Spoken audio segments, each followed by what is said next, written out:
സംസ്ഥാന ബജറ്റിലെ ഭൂനികുതി വർധനവിനെതിരെ Thalassery bishop Mar Joseph Pamplany. ഭൂനികുതി വർധനവ് കർഷക വിരുദ്ധമെന്ന് മാർ ജോസഫ് പാംപ്ലാനി. ഉദ്യോഗസ്ഥരുടെ ശമ്പള വർധനയ്ക്കായി കർഷകരുടെ കഴുത്തിന് പിടിക്കുന്നുവെന്നും വിമർശനം. എനിക്ക് സർക്കാരിനോട് പറയാനുള്ളത് ഒന്നേയുള്ളൂ, നിങ്ങൾ കർഷകനെ മാനിക്കുന്നില്ല, കർഷകന്റെ മഹത്വം അറിയുന്നില്ല, അവൻ കടന്നു പോകുന്ന കഷ്ടപ്പാടുകൾ തിരിച്ചറിയുന്നില്ല. ഉദ്യോഗസ്ഥരുടെ ശമ്പള നിരക്ക് വർദ്ധിപ്പിക്കുന്നതിന് വേണ്ടി കർഷകന്റെ കഴുത്തിന് പിടിച്ച് ഞെക്കാൻ ശ്രമിക്കുന്ന ഈ നിലപാട് കർഷക വിരുദ്ധമാണ്.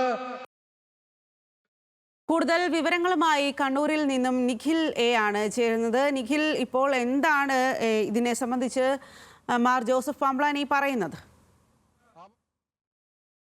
ബജറ്റിൽ ഭൂനികുതി വർദ്ധിപ്പിക്കാനുള്ള തീരുമാനം വരുന്നു. അതിനെതിരെ അതിശക്തമായ വിമർശനമാണ് Thalassery arch bishop Mar Joseph Pamplany നടത്തിയിരിക്കുന്നത്.